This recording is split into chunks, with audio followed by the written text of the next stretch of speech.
Alright boys, back on the grind. I got the backwards cap on like I'm from the 90s. I think this would look good if I had hair here. But I just have this like bald half moon. It doesn't look good at all. Basically, I'm just going to riff raff about the markets and then some other things I've been thinking about. Now, I sold most of my crypto exposure earlier in the month. And by earlier in the month, I mean like a week ago. And I'm kind of regretting it a little bit because shit's looking pretty good. Like, the Bitcoin chart's looking kind of like it wants to make a bottom. Trump's coming out with a whole load of, what do they call it? Wait, he's going to give everyone $2,000 each, right? And things are looking kind of bullish. I think the government shutdown has come to an end. I haven't really looked deeply into that, but I think that is the case. And yeah, things are looking really good. And do I regret selling my crypto exposure? I'm going to have to say no. I'm going to say no. I'm going to stick it out. I've really had a long-term plan of making sure I get out around now, cyclically, you know, 4-year cycle wise. Now, the 4-year cycle could go out the window. I'm no oracle. I'm not telling you to sell. I'm not telling you, hey, you need to sell everything. I'm just sticking by my plan, and I'm just kind of de-risking, okay? I'm just de-risking because I don't want to risk losing a bunch of money.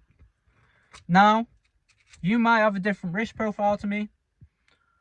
Cool, right? I still have a little bit of crypto exposure, so if things go up, then I'll make a bit of money.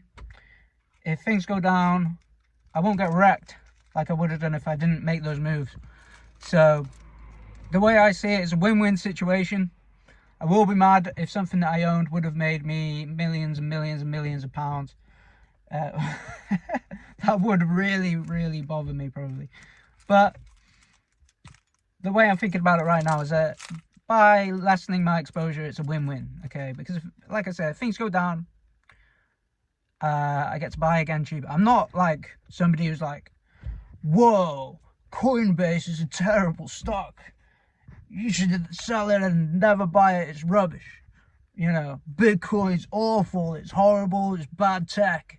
You know, it's just a bunch of hype bullshit. You should sell that shit and buy gold.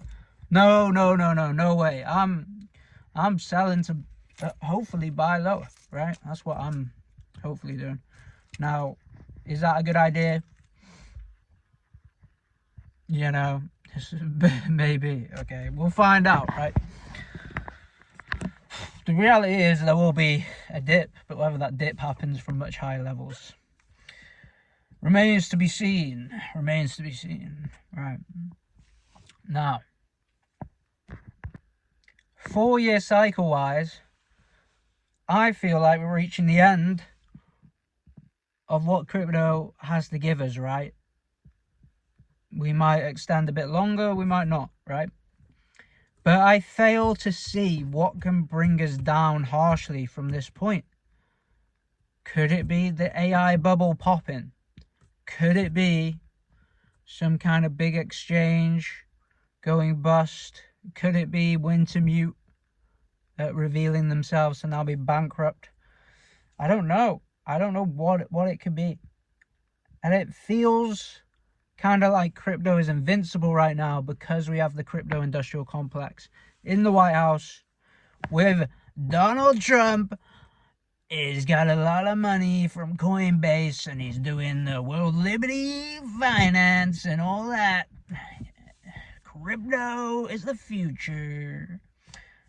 You know, we got all that going on. And it feels like crypto is invincible. So, I don't know, man. I don't know if I've made the wrong decision. But I'm going to stick with my decision and we're going to see how it pans out. Where would I be looking to buy against 4-year cycle wise? Would be, I believe, towards the end of 2026. Through to maybe I'm not sure. I'd have to look at the chart in front of me, but I know sort of September 2026 historically would be a good buy, you know, a good place to maybe start DCAing. And, you know, and it all depends where price is. That's historically 4-year cycle, but that doesn't, past does not equal future. Okay, past performance does not equal future results. But what do they say? The past is not the future, but it often rhymes. Is that the saying? I've forgotten the saying. But anyway, that's the point. I'm just trying to use the past to kind of give me a good indication of when's a good time to buy in the future, right? But perhaps I'll show you that chart again on this video. I've shown it before on the channel, but I'll show you kind of like my longest time frame Bitcoin chart, which I'm looking to kind of play, you know. But yeah. The other thing I wanted to talk about, to rant about, is what to do when you're absolutely fucking knackered. Okay, I just went to Ireland for a few days. People say they go on holiday to recharge. I think those people are insane, because I went on holiday and I was absolutely knackered when I got back, right? Absolutely knackered. And it's like, I enjoyed going on the holiday. The holiday was really, really fun. It was a fun thing to do. I'm really glad I went. I'm going to be going again sometime soon. But I'm knackered after. It ain't no recharge. It's a complete battery depletion for my own enjoyment and life fulfillment is what it is. So right now I'm feeling pretty burnt out. I'm feeling like, oh damn, I've done a lot. I'm all knackered. I just want to lie down in bed and look at my YouTube, look at the algorithm and look at things on my phone, right? Screw all that. What you gotta do if you're burnt out, if you're feeling like you got no energy, is first of all make sure you're getting good sleep. Because if you ain't getting good sleep, okay, there ain't nothing that's gonna help you. You're gonna feel absolutely fucked. Okay, sleep is basically energy elixir. You need that. You need to maximize that. There is no all this bullshit about, huh, you're behind in life. That means you need to only be sleeping 4 hours a night and spend those extra hours working so you can get ahead. That's not how things work, man. Because if you only sleep 4 hours, you're going to be absolutely bollocksed for the other 20 hours that you're awake. And you're going to be entirely unproductive. It'd be way better to get a good 8 hours and focus on being extremely productive for those 16, right? I'm telling you, 100%. Because I've been there. I've been that gamer that wanted to do really well at Gears of War and World of Warcraft. So I stayed up all night. And the next day, my gameplay suffered. But if I slept those full 8 hours, all of a sudden, rank 1 gladiator on World of Warcraft. Not really. I've never been a gladiator on World of Warcraft, but you know. You get where I'm coming from, right? Anyway, so get your sleep. That's the point. Next thing. If you're burnt out, if you're feeling knackered, if you're like, oh, I'm tired, it's going to sound counterintuitive. But you got to go work out. You got to go and do a hell of a workout, whether that be a run, whether that be lifting weights, whether that be a damn swim or a triathlon or whatever it is that you like to do, whether you like to rock climb or whatever. You got to go work out. And I don't know what it is, whenever I've been jet lagged, whenever I've had like a few bad nights sleep where I've had to work through the night or something's emergency has happened and I've had to stay up for days and I'm just like burnt out after.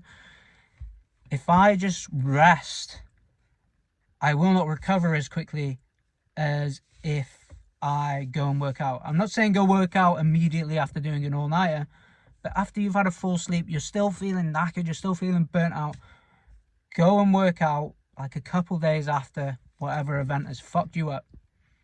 And then you will recover quickly. I'm telling you, after that workout. The next day you'll be like, oh damn, I'm feeling a lot more closer to base. Like I'm feeling good, you know. It's somebody, who was it? It's Pavel Durov. He's the CEO of Telegram, and he said something that was very, very insightful, I thought.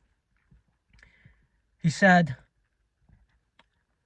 you do not, he's like Russian, right? He's like, you do not get energy from rest. You get energy from sleep and doing things. Okay? And I thought that was very, very intelligent and very true. If you spend all your day lying on your back on your phone, you don't end up this person that's, my batteries are recharged, I'm full of energy, I'm ready to take on the day. You know, that doesn't happen. What happens is you just end up feeling bollocksed, absolutely bollocksed, and you just want to spend more time lying on your back and looking at your phone.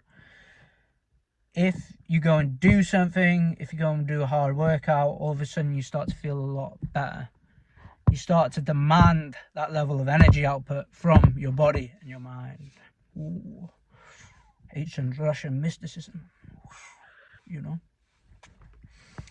And it, you know, it's a very good point. And something he said is like, you know, you want to write a book, you should first start by writing a paragraph.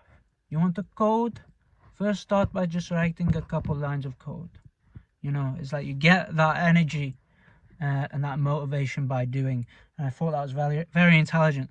And it's something that I've noticed with these videos. Before I went on the holiday, I was like super inspired and restarting all of like my YouTube ambitions on other channels and coming up with video ideas. And it all came from just making these simple videos where I'm talking into my camera and posting, you know. I just start the ball rolling. And then it's almost like my subconscious takes over and it's like, okay, we're doing this now. And yeah, I start putting way more of my effort and my attention into this. And it's like I remind myself that I love this. And this is something that I'd like to do and be better at. You know. But yeah, that's about it, man. You gotta do and you gotta sleep. Okay? You ain't gonna get no energy from sitting there on your back and doing nothing, okay? Maybe, no, we're not even gonna do any maybes. Anyway, I love you all. I hope you're okay. I hope you're looking after yourselves. I hope you're taking care of yourself, you know. And I hope you are making steps to bring you and the people you love to a better life, you know, like we all want. We all just want to, I think a lot of us that are obsessed with finance, what we really want is just to take care of the people we love, you know. We just want to have that power to do that. And we see money, getting a decent amount of money as our way of doing that, right? But yeah, that's it. I love you. And that's it. Good night.